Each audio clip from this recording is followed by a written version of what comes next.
জামুরিয়া বাজারে গতকাল রাত্রে একটি কাপড়ের দোকানে ভয়াবহ অগ্নিকাণ্ডের ঘটনা এলাকায় ব্যাপক চাঞ্চল্য ছড়ায়।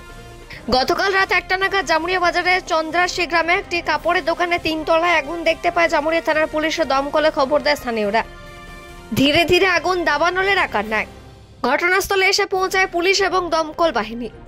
যুদ্ধকালীন তৎপরতায় আগুন নেভানোর কাজ শুরু করে দমকল কর্মীরা।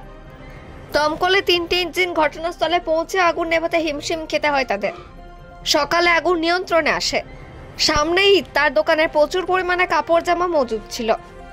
কিভাবে আগুন লেগেছে তা এখনো জানা যায়নি। পুলিশ ঘটনা তদন্তে নেমেছে। জামুরিয়া থেকে জিৎ মিশ্রা, রিপোর্ট নিউজে।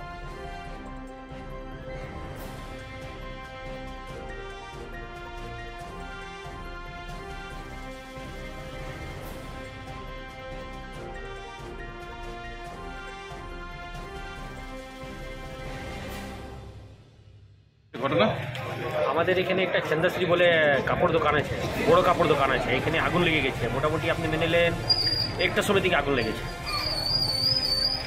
দমকলের কটা ইঞ্জিন এসছে এখন পর্যন্ত? দমকল 3টা ইঞ্জিন এসছে।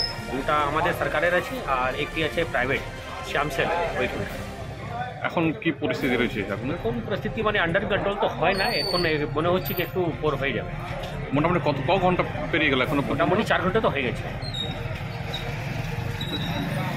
1টা থেকে 4 হয়ে গেছে, 4 ঘন্টার মতন হয়ে গেল। কি মনে হয় জামুরিয়াতে একটা ফায়ার স্টেশন হলে কি মানুষ কতটা দরকার আছে? এর আগেও একটা ঘটনাটা হয়েছিল, সেই টাইমে তো বলা হয়েছিল যে হ্যাঁ এটা হয়ে যাবে ফায়ার ব্রিগেডের ব্যবস্থা, কিন্তু এখন পর্যন্ত হয়নি। আর মনে করছি কি হয়ে যাবে, হলে মানুষ কতটা উপকার হবে? বহুত উপকার হবে। এখানে এই নিয়ে মোটামুটি 3টা বড় বড় ঘটনা হয়ে গেল। কি নাম আপনার? আমার নাম মুদাস্সার। কি আপনি কি হ্যাঁ